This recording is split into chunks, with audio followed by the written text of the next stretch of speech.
Barletta, we're delighted that you're here. The opportunity for you to come to the Rules Committee is exciting for us.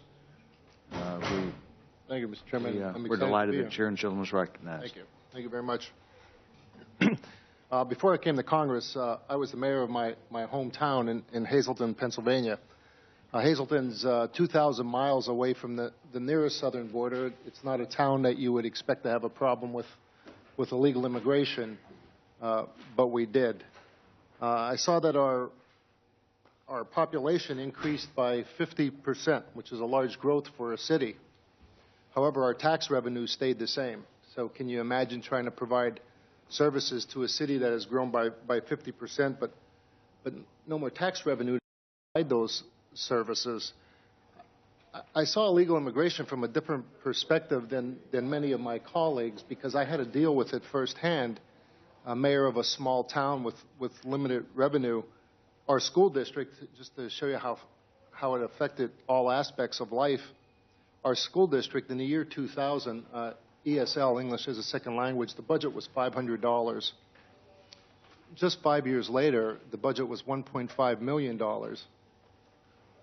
But yet we weren't seeing any more revenue. So we were seeing a whole different side of the problem of illegal immigration that many others haven't seen. I remember one time we had arrested a guy for, he was selling drugs on a playground. It took our detectives 5 hours. He was in the country illegally. It took our detectives 5 hours to find out who he was. He had 5 Social Security cards. And I realized that law enforcement doesn't know who they're dealing with, too, in many times. I testified as a mayor at the time to Senator Kennedy and Senator Specter and said that this is a national security problem. We had, in our little city, we had taken down a fraudulent documentation ring where for $1,500 to $3,000 you can get a whole new identity. You can become anyone you want. And I saw a different side of the problem, and very few people recognize that. I remember back in 1986, President Reagan gave amnesty to what was to be 1.5 million people, turned out to be 3 million people, because immediately when people realize they're going to get amnesty, more people will rush to come in. There was a man named Mahmoud Abu Halima. He was given amnesty as an agricultural worker, but in reality, he was a cab driver in New York. He was involved in the 93 plot to blow up the World Trade Center. The only thing he ever planted was a bomb.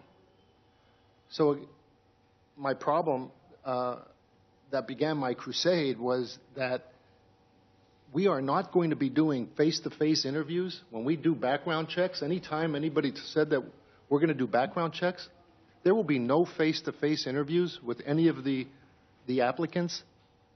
We will have no idea whether the information that we're getting is the truth, whether it's really a good person that just wants a better life, or it's somebody that came here to do something wrong.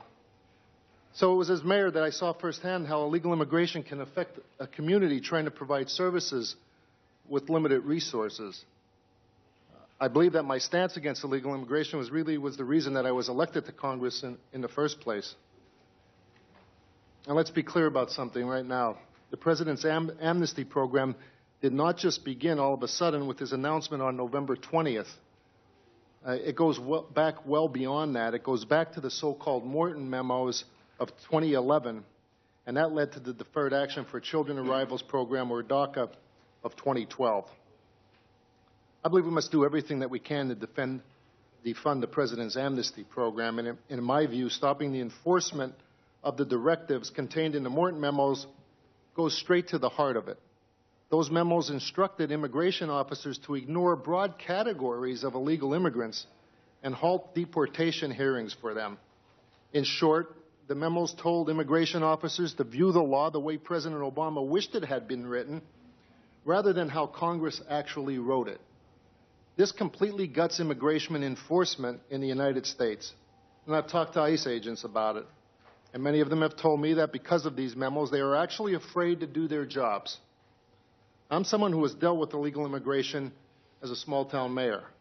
I know what it looks like on the back end when the federal government doesn't do it. Our amendment, very simply, is about making sure that, at long last, we enforce the law. Thank you.